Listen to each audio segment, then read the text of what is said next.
इन numerical questions को solve करने के बाद आपको दाब का कॉन्सेप्ट और भी ज्यादा क्लियर हो गया होगा। फ्रांसीसी वैज्ञानिक बेल्जी पास्कल ने तरल दाब के ऊपर बहुत सारे प्रयोग किए और अपने गहन अध्ययन के बाद उन्होंने इस दाब के ऊपर एक नियम प्रतिपादित किया और इस नियम को हम पास्कल के नियम के नाम से जानते हैं। पास्कल के अनुसार यदि कोई भी संतुलित द्रव है, यानी कि वो द्रव शांत अवस्था में है, या यूं कहें कि वो द्रव यदि बंद है, यदि द्रव बंद होगा तो उस पर बाहरी बल काम नहीं कर रहे होंगे और यूं कह सकते हैं कि वो द्रव संतुलन की स्थिति में होगा। ऐसे स्थिति में यदि उस बंद द्रव पर बल आरोपित किया जाता है तो ये बल सभी बिंदुओं पर, उस तरल के अंदर जितने भी बिंदु हैं उस पर समान रूप से संचरित होता है। तो आइए देखते हैं इसका मैथमेटिकल प्रूफ कैसा है।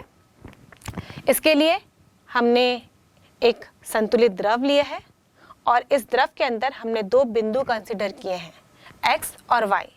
ये दोनों ही अलग अलग ऊंचाई पर है। इस द्रव की सतह से देखें। अब इस पर यदि हमको दाब कैलकुलेट करना है तो जैसे कि हम जानते हैं दाब के फॉर्मूले के अनुसार ये बल अपॉन क्षेत्रफल होता है। तो इसकी चारों ओर हम एक छोटा सा क्षेत्रफल लेते हैं जिसको हम a से दर्शाएंगे, ऐसे ही y के चारों ओर भी लेते हैं और एक बेलन की कल्पना करते हैं जिसका अक्ष ये xy होगा। इस x बिंदु पर मान लीजिए दाब को हम P1 से रिप्रेजेंट कर रहे हैं और यहाँ पर जो फोर्स होगा मान लीजिए उसे हम F1 से प्रदर्शित कर रहे हैं, तो P1 बराबर होगा F1 अपॉन A। और यहाँ से हम देखें तो F1 बराबर हो जाएगा P1 इंटू A। अब ऐसे ही हम y बिंदु पर द्रव का दाब देखते हैं। मान लीजिए इस y बिंदु पर दाब P2 है और यहाँ पर जो बल है उसे हम F2 ले रहे हैं, तो P2 बराबर होगा F2 अपॉन A और यहाँ से F2 बराबर हो जाएगा P2 इंटू A। अब ये द्रव संतुलित अवस्था में है और द्रव यदि संतुलन की अवस्था में होता है तो उसके प्रत्येक बिंदु पर बल एक समान होता है, यानी वो चाहे x बिंदु हो या y बिंदु हो, इन दोनों बिंदुओं पर बल का मान एक समान होगा। तो हम F1 बराबर F2 लिख सकते हैं और यहाँ पर F1 और F2 का मान हम रखें तो ये होगा P1 into A equal to P2 into A।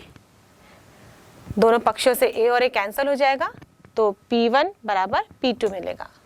यानी कि यदि द्रव संतुलन की अवस्था में हो और उस पर कोई दाब आरोपित किया जाता है तो वो सभी बिंदुओं में एक समान रूप से संचरित होता है। तो बच्चों अभी जो हमने मैथमेटिकल कैलकुलेशन किया उसके आधार पर हमने पास्कल के नियम को सत्यापित किया। तो चलिए इसे एक एक्टिविटी द्वारा समझते हैं कि किस प्रकार यदि हम दाब आरोपित करते हैं किसी बंद द्रव पर तो वो एक समान रूप से संचरित होता है। इसके लिए बच्चों हमने ये विशेष आकृति का फ्लास्क लिया है। आकृति तो इसकी राउंड ही है, लेकिन आप देख रहे हैं यहाँ पर बहुत सारे ट्यूब्स इसमें से जुड़े हुए हैं। शायद आपने ऐसा वाला फ्लास्क का देखा भी नहीं होगा, पर एक्सपेरिमेंटल सेटअप में हम इस प्रकार के फ्लास्क को ले सकते हैं। अब इस फ्लास्क के अंदर जब द्रव को भरा जाएगा तो ये द्रव सभी जो ट्यूब्स इसमें से निकले हैं उसमें भी द्रव भरता जाएगा और जब इस फ्लास्क को भर दिया जाएगा हम देखते हैं कि ये सारे ट्यूब्स में जो लिक्विड का लेवल है वो एक समान है। बच्चों यहाँ पे सारे ट्यूब्स में लिक्विड का लेवल एक समान क्यों हुआ, ये जब हम एटमॉस्फेरिक प्रेशर पढ़ेंगे ना उसमें इसकी चर्चा करेंगे। फिलहाल आप देख लेते हैं कि इसमें सभी में जो लिक्विड का लेवल है वो एक समान है। अब हम देख रहे हैं कि कोई ट्यूब लंबा है कोई ट्यूब छोटा है, लेकिन फिर भी यहाँ पर द्रव का लेवल एक समान है। ठीक है, अब हम इस फ्लास्क में दाब लगाते हैं और ये जो दाब लगाया जा रहा है वो इस प्रकार लगाया जा रहा है कि इसको दबाने से इस फ्लास्क में से लिक्विड लीक ना हो। मतलब जो हम पिस्टन यूज करेंगे वहां पर वो एकदम एयर टाइट पिस्टन यूज करेंगे ताकि केवल वहां पे दाब लग सके, वहां पे कोई भी लिक्विड का लीकेज ना हो। और जब हम दाब लगाते हैं तो अलग अलग ट्यूब्स में आप सोचिए क्या सभी ट्यूब्स में जो लिक्विड का लेवल है वो एक जैसे होगा ये किसी में अधिक होगा या किसी में कम। तो आइए इसे करके देखते हैं। अभी हमने इस पर दाब लगाया और हम देख रहे हैं कि सभी ट्यूब्स में लिक्विड का लेवल बढ़ रहा है और सभी ट्यूब में लिक्विड का लेवल एक समान ही हो गया। इसका मतलब जो दाब हमने लगाया वो हर पॉइंट पर, हर बिंदु पर एक समान रूप से संचरित हुआ। अगर एक समान रूप से संचरित नहीं होता तो केवल फ्लास्क के अंदर का लिक्विड दबता, या हो सकता है किसी ट्यूब में लिक्विड का लेवल अधिक हो और किसी में कम। लेकिन यहाँ पर सभी बिंदुओं पर दाब का संचरण एक समान था, इसलिए सभी ट्यूब्स में लिक्विड का लेवल एक जैसे हुआ और ये पास्कल के नियम के अनुसार हुआ। तो चलिए पास्कल के नियम के कुछ अनुप्रयोग देखते हैं जिसको हम अपनी डेली लाइफ में यूज करते हैं। वैसे तो पास्कल के नियम के बहुत सारे अनुप्रयोग हैं, पर बच्चों हमारे कोर्स में केवल 2 ही दिया गया है, तो हम एक एक करके इन दोनों अनुप्रयोगों की चर्चा करेंगे। सबसे पहले है द्रव चलित लिफ्ट, जिसे हम हाइड्रोलिक लिफ्ट कहते हैं। यदि आपको किसी कार, बस या ट्रक को अपलिफ्ट करना हो, ऊपर उठाना हो, तो सोचिए यहाँ पर बहुत सारे बल की आवश्यकता होगी। इस बल का परिमाण इतना अधिक होगा कि वहां पर आपकी शारीरिक क्षमता जवाब दे जाएगी। तो यहाँ पर हम इस्तेमाल करते हैं ऐसे हाइड्रोलिक लिफ्ट का, जिसमें कम बल का इस्तेमाल करके आप इतने बड़े बड़े व्हीकल्स को आसानी से उठा सकते हैं, अपलिफ्ट कर सकते हैं। और ये संभव हो पाता है पास्कल के नियम के अनुसार। हाइड्रोलिक लिफ्ट में 2 सिलेंडर होते हैं। बच्चों यहाँ पर आप देख रहे हैं कि दोनों सिलेंडर का जो क्रॉस सेक्शन एरिया है वो अलग अलग है। एक सिलेंडर पतला है और दूसरा सिलेंडर मोटा। अब हमने यहाँ पर 2 अलग अलग क्रॉस सेक्शन एरिया के सिलेंडर क्यों लिए हैं, ये मैथमेटिकल कैलकुलेशन करने के बाद देखेंगे। अब ये दोनों ही सिलेंडर्स में हम फ्लूइड भर देते हैं और ये दोनों सिलेंडर्स को एक पाइप के जरिए नीचे से इसकी तली से जोड़ देते हैं, ताकि ये फ्लूइड आसानी से दोनों सिलेंडर्स में मूव कर सके। और इन दोनों सिलेंडर के में आप देखोगे सिरों पर एक पिस्टन लगा हुआ है और ये पिस्टन एयर टाइट होगा, मतलब यहाँ से हवा भी नहीं गुजर सकती। ये लिक्विड तो यहाँ से बिल्कुल भी पार नहीं होगा। और ये फ्रिक्शनलेस पिस्टन है, ताकि जब हम इसको दबा रहे हैं तो घर्षण के वजह से अनावश्यक ऊष्मा उत्पन्न ना हो। और इस तरीके से हमने एक व्यवस्था की है जिसे हम द्रव चलित लिफ्ट के नाम से जानते हैं। और इसी व्यवस्था के आधार पर ही हम किसी भी हेवी व्हीकल को अपलिफ्ट कर सकते हैं। जिस व्हीकल को हमें उठाना हो उसे हम इस बड़े क्रॉस सेक्शन एरिया वाले बेलन के ऊपर रखते हैं और बल इस पतले वाले बेलन के पिस्टन द्वारा लगाया जाता है। मान लीजिए इन बेलन्स के नाम हम दे देते हैं X और Y। अब मान लीजिए जो X सिलेंडर है इसका क्रॉस सेक्शन एरिया हम लेते हैं A1 और इस पर जो बल आरोपित किया जाएगा, मतलब नीचे की ओर, इसे हम लेते हैं F1। और ये जो Y सिलेंडर है इसके क्रॉस सेक्शन एरिया को हम लेते हैं A2। और जब यहाँ से X सिलेंडर पर बल लगाया जाएगा तो ये बल इस Y सिलेंडर तक पहुंचेगा और इसकी दिशा ऊपर की ओर होगी, यानी ये पिस्टन को ऊपर की ओर धकेलने का प्रयास करेगा और इसी के कारण ही ये हेवी व्हीकल ऊपर जाने की कोशिश करेगा। तो इसको हम लेते हैं F2 और इसकी दिशा ऊपर की ओर होगी। अब जो X सिलेंडर है उस पर दाब होगा F1/A1 और Y सिलेंडर पर जो दाब होगा वो F2/A2। पर पास्कल का नियम ये कहता है कि एक ही लिक्विड है जो कि दोनों सिलेंडर में भरे हुए हैं, वो कनेक्टेड है, यानी कि ये एक ही सिस्टम है। तो इसके किसी भी बिंदु पर यदि हम दाब आरोपित करते हैं तो ये दाब एक समान रूप से संचरित होगा।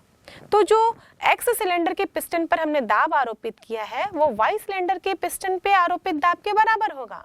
तो हम इन दोनों दाब को बराबर करते हैं, तो यहाँ से हमें मिलेगा F1/A1 इक्वल टू F2/A2। और इस समीकरण से हम देखें तो F2/F1 इक्वल टू होगा A2/A1। मतलब इस Y सिलेंडर में यदि हमें बल के मान को बढ़ाना हो जो कि ऊपर की ओर काम कर रहा है, जो इस व्हीकल को उठाने का काम करेगा, तो राइट हैंड साइड से हम देखें तो A2 का मान A1 के मान से अधिक होना चाहिए। A2 का मान यानी कि इस बेलन के क्रॉस सेक्शन एरिया का मान जो कि Y बेलन का है उसका मान एक्स बेलन के क्रॉस सेक्शन एरिया से अधिक होना चाहिए। और इसीलिए हमने जो व्हीकल लिया था उसको मोटे वाले बेलन के ऊपर लिया था और पतले वाले बेलन के ऊपर से हमने बल आरोपित करना शुरू किया था। और इस प्रकार यदि F2 का मान बहुत अधिक करना हो तो A2 का मान भी A1 की तुलना में अधिक होना चाहिए। और इस प्रकार हम कम बल लगाकर भी हैवी व्हीकल्स को आसानी से ऊपर की ओर उठा सकते हैं। बच्चों, जब हम किसी भी व्हीकल्स के शोरूम में जाते हैं और देखते हैं कि इतना हेवी व्हीकल ऊपर की ओर उठा हुआ है, डेमोन्स्ट्रेशन के लोग ऊपर उठाकर दिखाते हैं, या कार सर्विसिंग कराने जाते हैं, वहां पर भी सर्विसिंग करने के लिए ये हेवी व्हीकल्स को उठाते हैं। तो इस प्रकार के ये हाइड्रोलिक लिफ्ट का इस्तेमाल करते हैं, जिसकी सहायता से आसानी से कम बल लगाकर भी हैवी व्हीकल्स को ऊपर की ओर उठाया जा सकता है। अब पास्कल के नियम का अगला अनुप्रयोग है द्रव चलित ब्रेक, यानी कि हाइड्रोलिक ब्रेक। बच्चों, आपने देखा है कि हम बड़े बड़े गाड़ियों में आसानी से एक ब्रेक पैडल की सहायता से उसके चक्कों को रोक सकते हैं, ब्रेक लगाकर उसकी गति को विराम कर सकते हैं। आपने ब्रेक पैडल तो देखा है बच्चों, छोटा सा ही होता है, और जब हम उसे अपने पैर की सहायता से दबाते हैं तो कितनी भी गति में चलने वाला व्हीकल रुक जाता है, उसके चक्के विराम अवस्था में आ जाते हैं। जबकि हम साधारणतः किसी घूमने वाले चक्के को रोकने का प्रयास करें तो उसमें बहुत बल की आवश्यकता होगी। यदि आप अपने हाथ से रोकने की कोशिश करें ऐसे चक्कों को तो आपको चोट लग जाएगी, आप कभी भी उसको आसानी से नहीं रोक पाएंगे। लेकिन जब हम गाड़ी चलाते हैं तो हम देखते हैं इतने फास्ट मूविंग व्हीकल को हम सिर्फ पैडल में पैर रखकर हल्के से दबाकर भी उसको रोक लेते हैं। तो यहाँ पर पास्कल का नियम काम करता है। अब इस नियम के अनुसार चक्कों को कैसे रोका जाता है, इसको समझने के लिए सबसे पहले हम थोड़ा सा व्हीकल का कंस्ट्रक्शन देखते हैं, ब्रेक वाला। वैसे ब्रेक का कंस्ट्रक्शन थोड़ा कॉम्प्लिकेटेड होता है बच्चों, पर हम व्हीकल के आधार पर स्टडी नहीं कर रहे हैं। ये ब्रेक किस प्रकार काम करता है केवल हमको उतना ही पढ़ना है। आपने देखा होगा बच्चों, इस प्रकार टायर रहता है और ये जुड़ा हुआ रहता है। इसकी जो टायर की रिम रहती है बीच में सेंट्रल सपोर्ट से जुड़ी हुई रहती है, और जो ब्रेक सिस्टम रहता है वो इस प्रकार ब्रेक शू के द्वारा कंट्रोल किया जाता है। ये दोनों ब्रेक शू के बीच में एक स्प्रिंग रहता है। जब चक्का घूम रहा होता है, अब उसे रोकना हो, ये दोनों ही ब्रेक शू इन चक्कों के सरफेस से, सतह से चिपक जाते हैं और इसी के कारण इनकी गति का विरोध करते हैं और चक्का रुक जाता है। जैसे ही बल को हटाया जाता है तो ये जो स्प्रिंग जुड़ी हुई है, स्प्रिंग की सहायता से ब्रेक शू वापस अपनी अवस्था में आ जाते हैं और चक्का फिर से घूमना चालू कर देता है। तो ये ब्रेक शू में इस प्रकार बल कैसे लगाया जाता होगा, यहाँ हम इसके कंस्ट्रक्शन को देखते हैं। बच्चों, ये ब्रेक पैडल है और ये ब्रेक लीवर है, मतलब जिससे हम पैडल को मूव कर सकते हैं। और ये मास्टर सिलेंडर है। इस मास्टर सिलेंडर में फ्लूइड भरा होता है और यही फ्लूइड ही दाब एक्सर्ट करता है और इसी दाब के कारण ही हम देखेंगे कि ये ब्रेक शू फैलता है। ये पाइप के जरिए ब्रेक सिलेंडर से जुड़ा हुआ है और ये जो ब्रेक सिलेंडर है ये दो ब्रेक शू से जुड़े हुए हैं और ये पहिया है, व्हील रिम है। अब जब हम ब्रेक लगाते हैं इस प्रकार, तो जो मास्टर सिलेंडर में ब्रेक ऑयल है उस पर दाब आरोपित होता है और पास्कल के नियम के अनुसार ये दाब इस फ्लूइड के, इस लिक्विड के हर बिंदु पर एक समान होगा। तो जो दाब यहाँ पर आरोपित किया है वही दाब एग्जैक्टली इस ब्रेक सिलेंडर के अंदर मौजूद फ्लूइड पर भी काम करेगा और इसके कारण ये ब्रेक शू को प्रेस कर देगा बाहर की ओर और ये ब्रेक शू इस व्हील रिम में जाकर चिपक जाएंगे और इसके कारण इस पहिए की गति रुक जाएगी। वैसे बच्चों, यहाँ पर हमने केवल एक ही व्हील के साथ लेकर पास्कल के नियम का अनुप्रयोग को समझा, लेकिन किसी फोर व्हीलर की बात करें तो उसमें 4 चक्के होते हैं, पर वहाँ पे भी मैकेनिज्म यही है।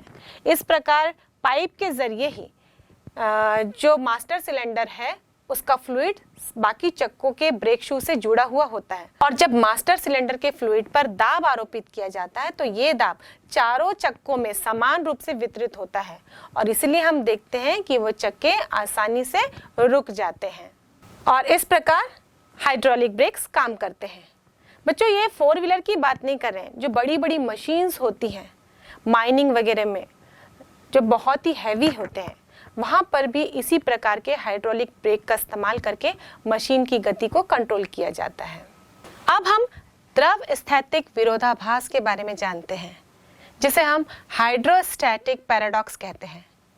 यदि हमने अलग अलग आकार के इस प्रकार से बर्तन लिए हैं और सब की तली को हम एक पाइप से जोड़ दें और उसके बाद इसमें हम कोई द्रव डालें, मान लीजिए हम इसमें जल ही डाल रहे हैं, तो हम देखेंगे कि इन सभी बर्तनों में जो जल का लेवल होगा वो एक ही होगा। इस प्रकार हम देख रहे हैं कि इन सभी कंटेनर में जो जल का लेवल है वो एक समान है और यहाँ पर एक कंटेनर से दूसरे कंटेनर में ये जल प्रवाहित भी नहीं हो रहा है क्योंकि उनके लेवल एक समान है।